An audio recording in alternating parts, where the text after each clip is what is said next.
Hello everyone, this is Deepak Verma and I welcome you all to education leopard. दोस्तों, अगर अभी तक आपने एजुकेशन लेपर्ड को सब्सक्राइब नहीं किया है तो please subscribe to education leopard.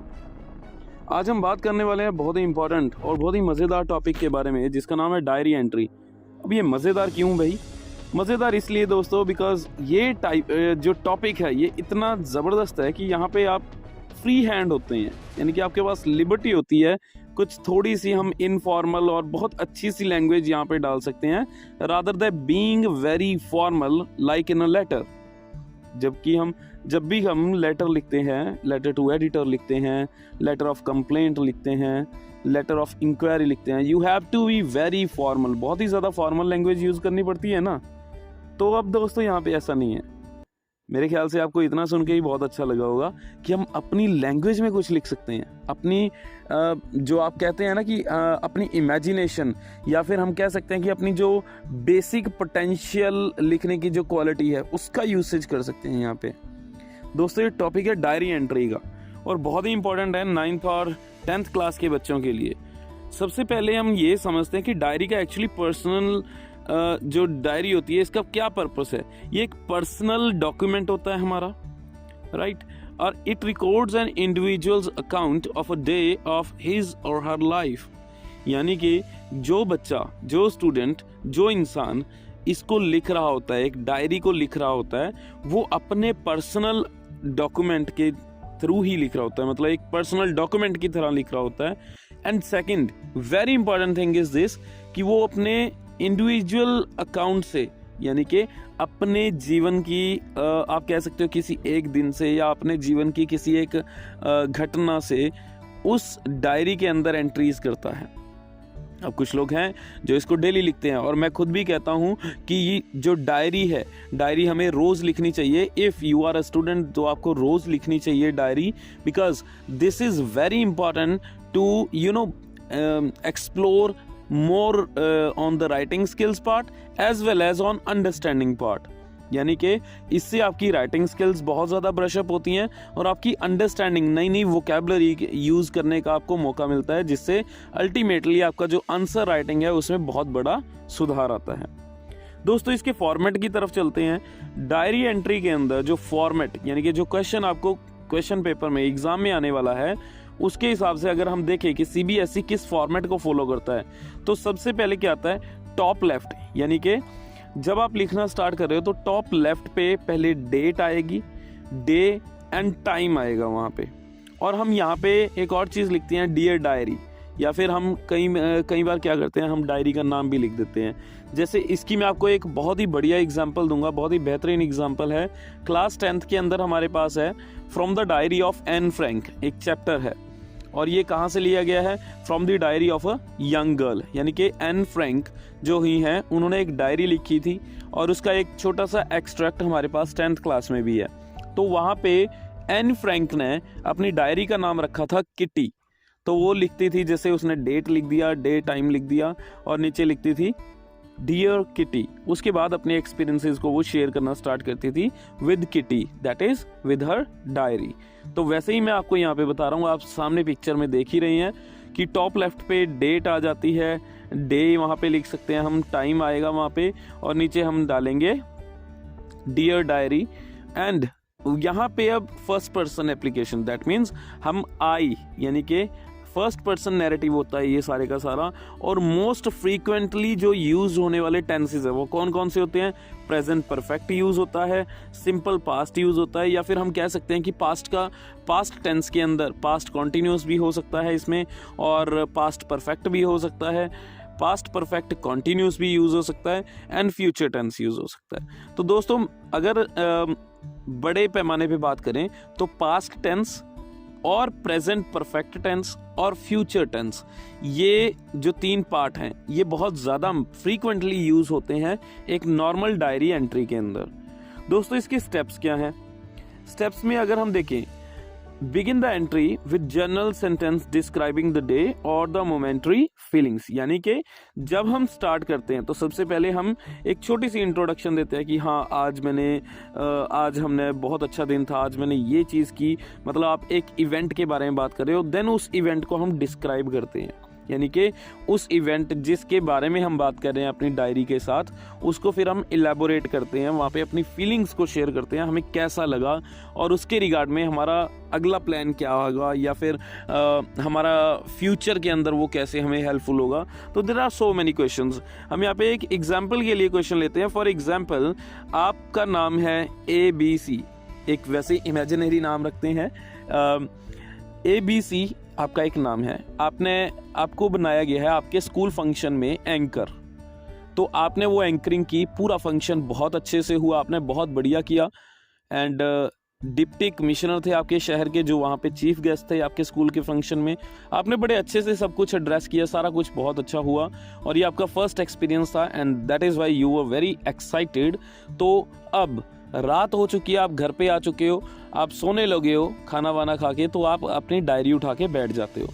तो वहाँ पे अब आप कैसे लिखोगे?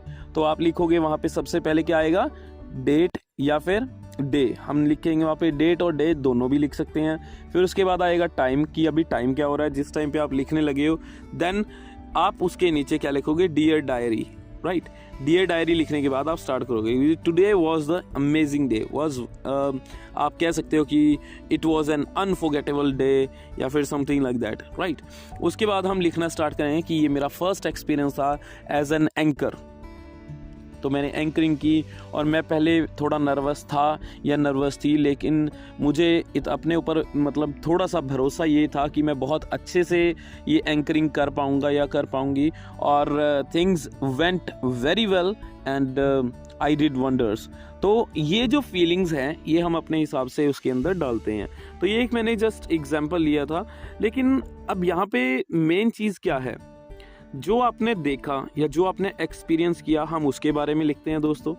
आपका जो रिएक्शन होता है, जिसको आपने देखा, जो एक्सपीरियंस किया, उसका जो रिएक्शन होता है उसको हमने लिखना होता है। यानी कि ये फर्स्ट पर्सन में आप लिखते जा रहे हो सारा कुछ, समझ रहे हो? यानी कि आई का यूज़ कर रहे हैं हम। I am really excited, I went to the beach today, I performed something today. तो थिंग्स लाइक दैट, जो भी हम वहाँ पे आप कह सकते हो कि डिस्क्राइब करना चाहें, राइट। तो यहाँ पे हम पर्सनल मेमोरीज़ की भी यहाँ पे हम रेफरेंसेस ले सकते हैं। थोड़ा फ्रेंडली लैंग्वेज हम यूज़ कर सकते हैं, जैसा कि मैंने पहले ही बता दिया था कि हम यहाँ पे थोड़ी फ्रेंडली, यानी कि थोड़ी सी लिबर्टी होती है हमारे पास। हम इनफॉर्मल थोड़ी सी लैंग्वेज लिख सकते हैं। मतलब ऐसा नहीं है कि yes respected sir, respected ma'am, जैसे हम लेटर में करते हैं, तो वो वाला यहाँ पे सीन नहीं होता दोस्तों। ये काफ़ी बिकॉज आप समझ सकते हो कि आप पर्सनली किसी के साथ अपनी फीलिंग शेयर करते हो, तो वहाँ पे आप बहुत ज़्यादा फॉर्मल तो होते नहीं हो, राइट। हम इनफॉर्मल होते हैं तभी तो फीलिंग्स को शेयर कर पाते हैं ना। तो सेम वही चीज यहाँ पे हम डायरी को एक पर्सन समझ के कर रहे होते हैं। लेकिन यस, ऐसा भी नहीं है कि आप कुछ भी उठा के लिख दोगे, बिकॉज दोस्तों ये एग्जाम के बारे में है, तो ऑब्वियसली इसके मार्क्स हैं और ऑब्वियसली जिस चीज के मार्क्स हैं उसके लिए हमें सीरियस भी होना पड़ेगा। आपका आंसर एक एग्जामिनर ने चेक करना है, किसी और ने चेक नहीं करना। So you have to be very careful. You can use informal language but it should be beautiful language, right. तो अब यहाँ पे हम रेफर भी कर सकते हैं, लाइक पेरेंट्स के बारे में हम बात कर सकते हैं, आपके फ्रेंड्स के बारे में बात कर सकते हैं। तो मतलब काफ़ी कुछ हम इसमें शेयर कर सकते हैं। तो सबसे ज़्यादा इम्पोर्टेंट चीज़ क्या रहती है, ये बहुत ही छोटा सा टॉपिक है, अगर समझने पे आए हम, सबसे ज़्यादा इम्पोर्टेंट चीज़ जो है यहाँ पे वो क्या होता है, हमें स्ट्रेस ज़्यादा किन चीज़ों पर होता है जिस टाइम पे हम डायरी एंट्री कर रहे हैं। तो दोस्तों सबसे इम्पोर्टेंट चीज़ होती है हमारी फीलिंग्स एंड हमारे इमोशंस और उनके रिएक्शंस, राइट।